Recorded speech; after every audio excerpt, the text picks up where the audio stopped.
So I've always had this idea that, you know, the most important thing in my life is passion, and the most important thing in my life is trying to turn my dreams into realities. People say you have to have a lot of passion for what you're doing. And the reason is because it's so hard that if you don't, any rational person would give up. Sometimes you can try so hard at something.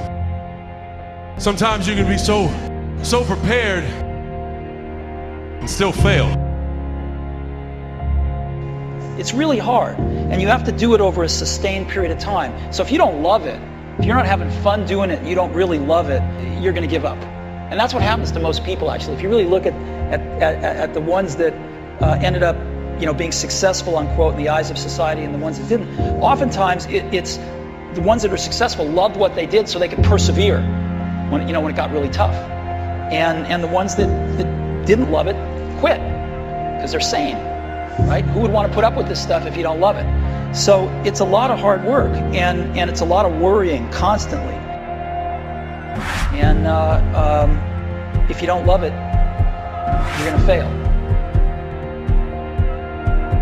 So you got to love it. You got to have passion. Your dreams can be anything. They can be, if you love fixing cars, or you love dancing, or you love singing, or you love anything. It can be anything.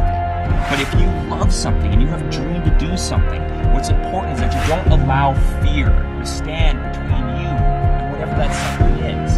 That's what I think is really important in a person's life, is to push through that fear, learn to control that fear, learn to harness that fear. But don't ever allow that fear to hinder you or stop you from living your dreams. Because that's really what life is all about anyways. You know, it's about trying to turn your dreams into realities and to live your passions. Don't cry to give up, cry to keep going. Don't cry to quit. You already in pain, you already hurt, get a reward from it. It may last for a minute, or an hour, or a day, or even a year. But eventually, it will subside, and something else will take its place. If I quit, however, it will last forever. Always want to give up. I'm dropping. Why are you dropping? I'm so grateful that the slaves didn't drop and quit. Say, I'm just going to stop. I'm a slave. I'm just going to be a slave. I'm going to quit. So today, although we're slaves, we're going to act like we're free. And one day, our children will be free. If the slaves would have just said, we quit, we give up, we would have died in the Middle Passage. But some slaves said, I don't care what we go through. We're going to survive this. We will live because one day we will become. Please stand up. Stop being this high-speed dropout. Stop giving up. Stop sleeping on the street. Stop walking up and down. Stop being afraid to go to college because your daddy didn't go and your mama didn't go. Stop being afraid to take a test.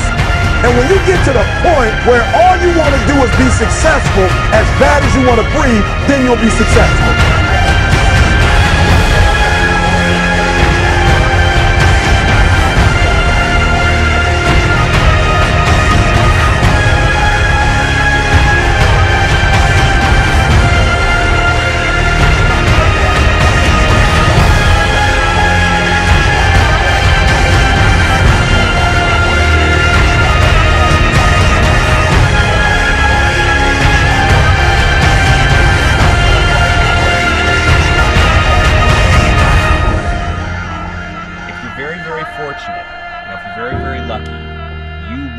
Inside yourself and find that thing, that passion, that dream, that something that gives your life purpose and gives your life meaning, and that you're willing to dedicate your entire life to. I just hope that you'll be able to work through the fear to make it happen.